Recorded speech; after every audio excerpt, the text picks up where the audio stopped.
including my brother, were spit upon when they arrived at the airport. I personally did not go through that, but I did notice a lot of people turn their back on me,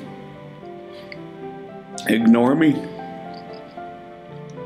and stuff like that. But we survived, and we're here. I joined the Marines. Of that company, that from El Toro to Da Nang to Vietnam in the field, there was about 360 of us. But because of that company, there was only about 35. I've only, a lot of guys had died. Twice we were accidentally, and suddenly they gave us M16, which it wasn't so heavy, which is good. But I had to be cleaning, repairing, doing everything on that rifle. I had problems on it. But one of my buddies, just showing it to a buddy, without me knowing he had it automatically, he pushed it and tore my comrade apart. And that's a bad luck on some other once in a while over there, and accidents happen. And while on patrol over there, one time, suddenly we're being hit by bombs, grenades, firing at us. But I tried to call the officers, to send a motor or bombs on the jets and everything. The battery died. I had problems with that. I couldn't call nobody, so we just kept on regular patrol, but faster this time. Because we couldn't call if we need assistance or help or something. But the next day, as soon as we arrived to where they had the supply, I told them, give me 2 batteries. And the day when I was here, it was a regular night patrol and everything. A motor exploded. I know that my buddy in front of me, he was torn up apart before I got the second part. But I lost almost everything in my knowledge. It's a job to start studying again like as a little kid. You can start know how to talk, how to remember, say your name. My head was torn apart. That took me almost around 4 or 5 years to start talk, to start balancing, to do everything.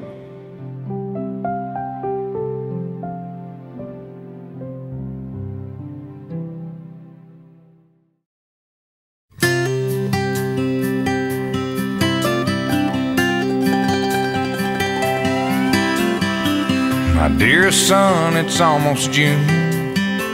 I hope this letter catches up with you and finds you well. And we would like to take you back to a special time for any soldier, sailor, coastie, airman, or marine in a combat zone. Being away from home in a foreign and hostile land was very rough for these 17, 18, 19-year-olds. Any news or package from home was very special. The mail could sometimes take months to catch up with them in the field. But when a serviceman or woman heard their name called and mail call, their hearts raced, knowing that they were about to hold a little piece of home in their hands. So, please, sit back, travel back with us in time to 1944 Europe, or possibly somewhere in the Pacific, 1952 cold peninsulas of Korea, or 1969 hot, muggy rice paddy in Vietnam. Honor flight veterans, when you hear your name, sound off. In a letter from home, I hold it up and show my buddies like we ain't scared and our boots ain't muddy, and they all laugh, cause she calls me honey, but they take it hard, cause I don't read the good part. I fold it up and put it in my shirt, pick up my gun and get back to work, and it keeps me driving on, waiting on letters from home.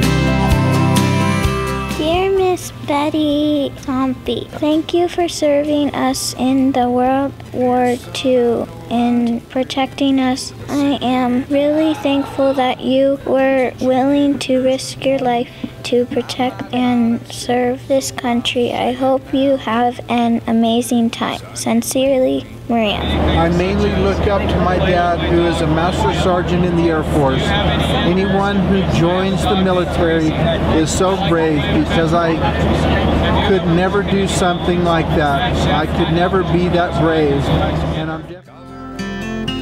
I hold it up and show my buddies like we ain't scared and our boots ain't muddy, but no one laughs, 'cause there ain't nothing funny when a soldier cries. And I just wipe my eyes. I fold it up and put it in my shirt, pick up my gun and get back to work. Dear Frank Torres, thank you for serving in the Army of Vietnam. As a matter of fact, that's where I was born, and so that's why I choose you to write a letter to. Because I wanted to thank you for risking your life to fight for them, and I wanted to thank you for everything you've done. And I hope that you're having an amazing day, and when you read this, I hope you smile. And if you're not smiling, you're doing it wrong. Sincerely, V. Lee. Put it in my shirt, pick up my gun and get back to work. And it keeps me driving on. Dear Mr. Carlos Alvarez, I first wanted to say thank you for your service. I'm so thankful and grateful that you choose to serve in the Navy in order for me to have freedom. Patience and hard work has made it possible for me now to feel safe and protective. I appreciate the sacrifices you have made. I hope that you have some good memories. I am honored to be able to write you and your sacrifices and your service. Sincerely, Patricia. My dad used to be in the Marines, and right now he is in the Air Force. My dad will be leaving for Afghanistan the day before my birthday, which makes me sad.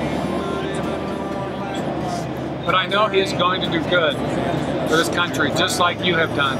Of course, the times have changed between World War II and what is happening in Afghanistan, but I think it still takes the same mindset and bravery to get through those kinds of things. I would lastly like to thank you again for your service. You have done great and brave things for this country and my family, and I truly thank you for everything you have done. Thank you for being in the military. Also, thank you for being brave for us in the military. We also thank you for giving peace to America. All of us will be grateful to the pledge. Thank you for serving our country. People will sing the Star-Spangled Banner. Thank you, Araceli. I am writing this to tell you thank you for serving in World War II. Thank you so much for protecting this country, but I am so sorry for what you have saw and done. But again, thank you so much, and your parents. Dear veteran, thank you for defending our country. I respect you with all I have. Thank you for being so brave. You have freed us from all the danger. I will honor you till the end. For this day and on, you are a hero to this country. But for sure, you are my hero. I also respect the others who joined the military. For the one who got this letter, thank you so much. I hope you enjoyed this letter. Sincerely, Bella. I said, that's a beautiful letter from this little girl. And I'm smiling and tears at the same time. And thank you. I fold it up and put it in my shirt, pick up my gun and get back to work. And it keeps me driving on, waiting on.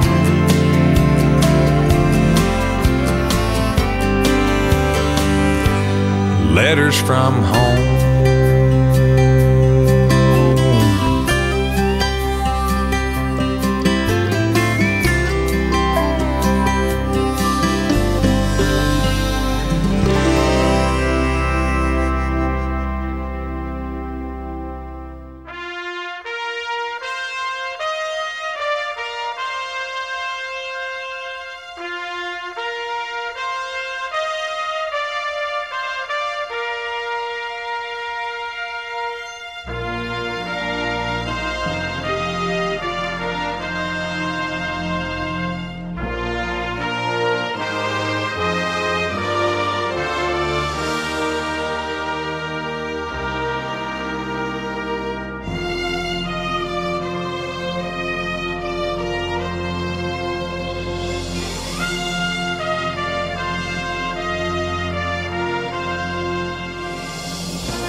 I just think you folks did a great job handling it, organized, and all I can do is just praise the trip. Every one of you people are so kind, so generous, and looking everywhere to see how you can help. I think you guys done a great job, but I'm ready to go home. Couldn't have been any better, you guys. Appreciate it. That I know every veteran will appreciate. I appreciate it from the bottom of my heart.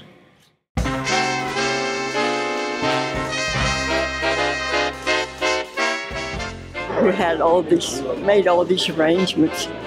I mean, they have the plan and they work the plan.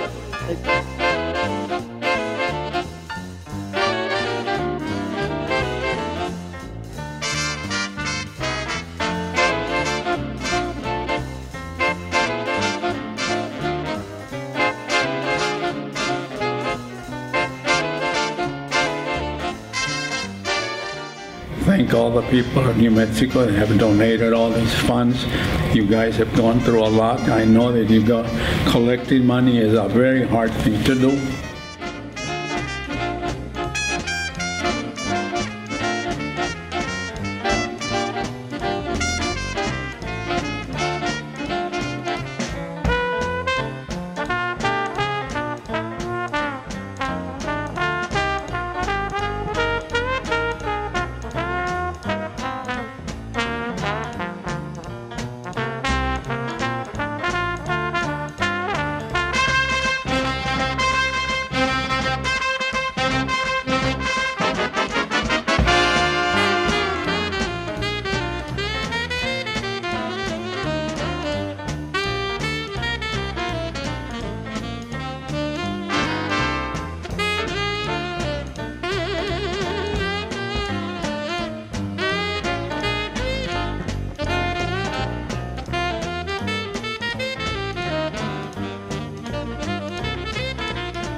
It wore me out, but it was a good war out.